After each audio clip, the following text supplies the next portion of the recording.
چندراوتی سے میری محبت کا جب آغاز ہوا اسے مرے ہوئے تیسرا یا چوتھا دن تھا۔ میری آنکھوں کے سامنے اسے ایک سفید کپڑے میں لپیٹ کر شعلوں میں رکھ دیا گیا تھا اور بہت دیر تک ہمیں چرمر چرمر کی سی آواز آتی رہی تھی۔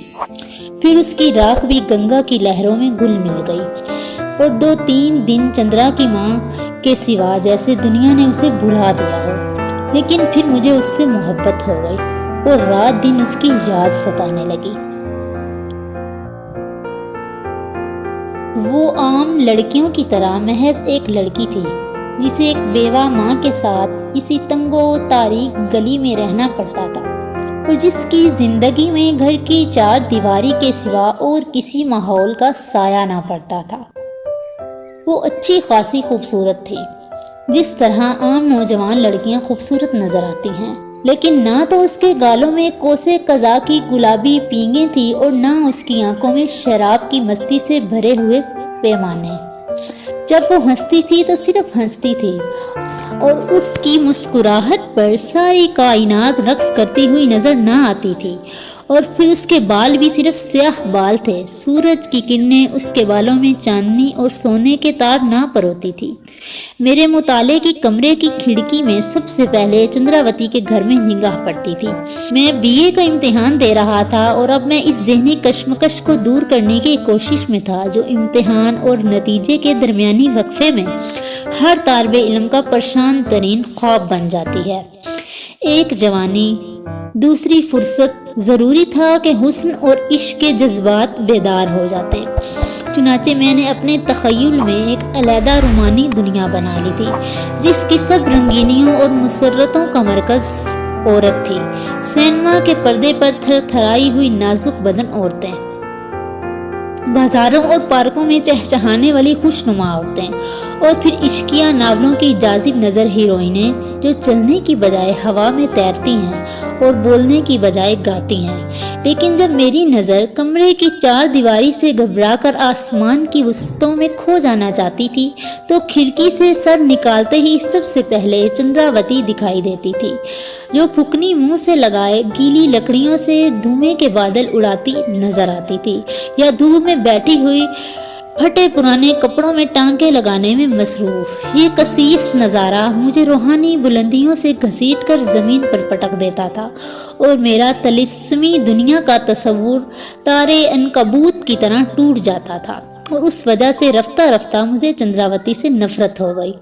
چنانچہ ایک دن میں نے ماں سے کہا کہ چندرا کی ماں نے 4 ماہ سے مکان کا کرایہ ادا نہیں کیا، اس لیے اسے نوٹس دینا چاہیے کہ اگر 10 دن کے اندر حساب بے باک نہ ہوا تو مکان خالی کرا لیا جائے گا۔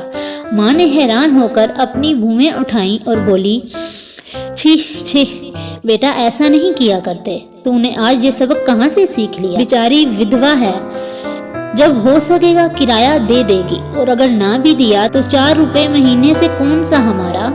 میں نے فوراً بات کاٹ دی اور کہا، لیکن اصولاً انہیں ہمارے مکان۔ چل چپ کر، ماں نے غصے سے کہا۔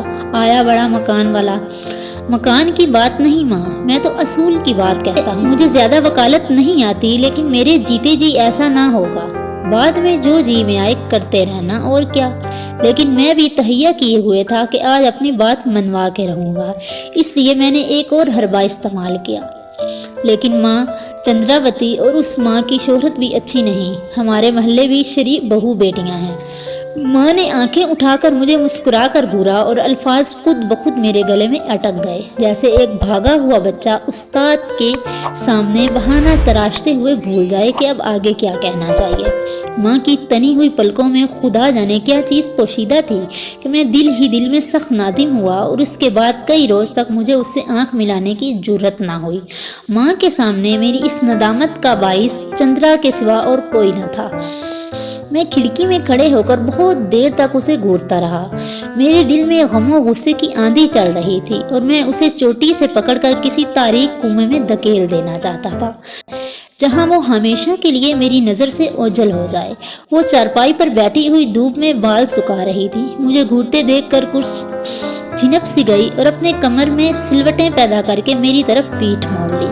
مغرور ان عورتوں کو اپنی ذات کے متعلق کیا کیا خوش فہمیاں ہوتی ہیں خواہ مخواہ۔ میں اسی سوچ میں تھا کہ پیچھے سے آواز آئی، یار اتنے ہی مصروف ہو تو چلا جاؤں۔ او ہو کمار، تم ہو؟ آؤ بیٹھو۔ میں نے کہا، مجھے کیا معلوم تم چوروں کی طرح آئے کھڑے ہو۔ ہاں دوست، چور نے آ کر تمہاری چوری پکڑ لی۔ میری چوری؟ سچ ہے کہ عشق اور مشق چھپائے نہیں چھپتے۔ میں نہیں سمجھا کمار، تیرا ماتھا تو پہلے ہی ٹھکنا تھا، لیکن اب اتنی بات کرو کہ شیما کو میرے لیے چھوڑ دو، میں اسے دل سے چاہتا ہوں۔ جی ہاں، آپ بیک وقت دو بازیاں نہیں کھیل سکتے۔ کمہار میرا ہم جماعت تھا اور کتاب عشق کا زبردست عالم۔ شیما کے معاملے میں میری اس کی نہیں بنتی تھی اور وہ خود بھی میری طرف زیادہ ملتفت تھی۔ کالج میں شیما کی مسکراہٹوں کے پھول سب سے زیادہ میرے حصے میں آئے تھے۔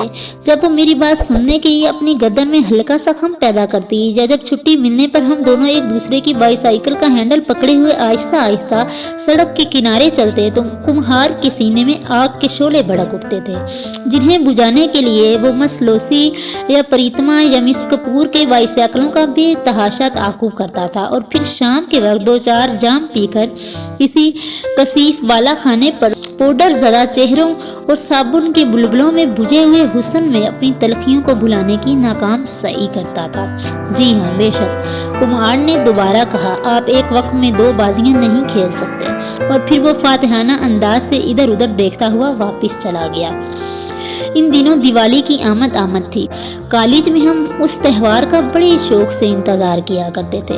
روشنی کے سیلاب میں تیرتی ہوئی رنگ برنگ ساڑیاں، خلق خدا کا بے پناہ ہجوم، دھکے، ریل پیل، ہنسی مذاق، اور پھر یکایک ہماری ٹھوڑیوں کا مشک بار زلفوں سے مس کرتے ہوئے گزر جانا، یا ہمارے بازوؤں کا نرم نرم گداردار شانوں سے ٹکرانا۔ اوہ، لیکن مجھے سب سے زیادہ یہ خوشی تھی کہ اس بار شیما نے میرے ساتھ دیوالی دیکھنے کا وعدہ کیا تھا۔ میرے دماغ میں عجیب عجیب خوشگوار خیالوں کی بن چکیاں چل رہی تھی۔ جب شیما فرو والا کوٹ پہن کر میرے ساتھ نکلے گی تو دوسرے لڑکے میری طرف کس حسرت سے دیکھیں گے، کمار کے سینے پر تو زہریلے سانپ لوٹیں گے، اور جب ہم ایک دوسرے کا ہاتھ پکڑے ہوئے مسکراتے۔ لیکن دیوالی آئی، دنیا بھر کے چراغ روشن ہوئے اور میرا دل بجھا رہا۔ کمار کے چلائے ہوئے تیر اپنے نشانے پر ٹھیک بیٹھ گئے تھے۔ اس روز وہ شیما کے ساتھ دیوالی دیکھنے گیا۔ انہوں نے نیو لائف ریسٹورانٹ میں چائے پی اور پھر الیگزینڈریا ہوٹل کے شاہانہ تکلفات میں گم ہو گئے۔ مجھ پر چندرا کا یہ تیسرا وار تھا۔ وہ ہمیشہ سے میرے روحانی تخیلات میں دھوئیں کے بادل اور پرانے کپڑوں کے چیتھڑے بکھیرتی آئی تھی۔ پھر ایک بار وہ ماں کے سامنے میری سخت ندامت کا باعث بھی بنی، اور آج اس نے میرا دل دکھایا تھا۔ دنیا میں سب کچھ سہا جا سکتا تھا، لیکن دل کے نشانے پر لگائی ہوئی چوٹ برداشت نہیں ہو سکتی تھی۔ خدایا، میرے سر پر خون کا بوجھ سوار تھا۔ میں چاہتا تھا کہ میں چندرا کی آنکھیں نکال کر شیما کے پاس لے جاؤں اور کہوں، لو میری جان، انہیں اپنے بالوں سے مسل ڈالو۔ کیا شہر بھر کے بالا خانوں میں ایک چندرا کے لیے جگہ نہ تھی؟ کیا دنیا بھر کے مجرموں میں ایک بھی ایسا نہ تھا جو اپنے جرم کی قیمت حاصل کرنا چاہتا ہو؟ لیکن پھر خود ہی مہربان قدرت میری مدد کے لیے تیار ہو گئی۔ ایک دن بیٹھے بٹھائے چندرا کو نمونیا ہوا اور تیسرے روز وہ مر گئی۔ میں نے خود شیما کے پاس جا کر خوشی سے ناچ کر اس کو خوشخبری سنائی۔ اس نے فوراً اپنی نازک لچکیلی باہیں میرے گلے میں لٹکا کر مجھ سے اپنی غلط فہمی کی معافی مانگ لی۔ میری کھوئی ہوئی شیما مجھے واپس مل گئی تھی، اور اب میرے رومانوی تصورات کی رنگینیاں پھر سے آباد ہو گئی تھی۔ میں نے اپنے کمرے کی بکھری ہوئی چیزوں کو درست کیا اور کھڑکی کے پردے اٹھا کر کائنات کی وسعتوں کے پٹ کھول دیے۔ دور دور تک اینٹوں اور پتھروں کے بنے ہوئے خوش مکان، گلیوں میں آدمی، بچے، کتے، پھیکا پھیکا مٹیالہ سا آسمان، دور کارخانے کی چمنیوں سے بھک بھک کر کے نکلنے والا بدبودار سا دھواں۔ میری نگاہیں دشت کھا کر خود بخود واپس آ گئی، جیسے میں نے پہلے کبھی انہیں دیکھا ہی نہ تھا۔ سامنے چندرا کا مکان تھا۔ چندرا کی چارپائی دیوار کے ساتھ لگی کھڑی تھی۔ چولہا ٹھنڈا پڑ چکا تھا اور کوٹھے کی منڈیر پر پیمند لگے ہوئے چندرا کے کپڑے پڑے تھے۔ نہ معلوم میں کب تک یوں ہی کھڑا رہتا، لیکن ماں نے آ کر مجھے جگا دیا۔ اب یہ کھڑکی بند کر دو بیٹا، چندراوتی تو ہمیں چھوڑ گئی۔ ماں ساڑی کے پلو سے اپنے آنسو صاف کر رہی تھی اور پھر اس نے رومال اٹھا کر میری آنکھوں پر پھیرا۔ مجھے محسوس تک نہ ہوا کہ میں بھی رو رہا تھا۔ جی سنبھالو بیٹا، میں نے سسکیاں بھرتے ہوئے کہا۔ تمہارا ہر روز کھڑکی میں کھڑے رہنا لوگوں کو اچھا نہ لگتا تھا، لیکن مجھے بڑی خوشی تھی۔ غریب اور امیر کا ملاپ دنیا کو منظور نہ تھا۔ اس بیاہ پر سماج ضرور انگلیاں اٹھاتا، لیکن بیٹا جہاں پریم ہو نہ جانے کیوں میری آنکھوں سے آنسوؤں کا دھارا بہ رہا تھا اور ماں کی آنکھوں سے بھی۔ اس بہتے ہوئے پانی میں بھی مجھے گیلی لکڑیوں سے اٹھتے ہوئے دھوئیں کے بادل نظر آئے تھے، ان کی چادر میں لپٹی ہوئی ایک معمولی سی ایک غریب سی لڑکی۔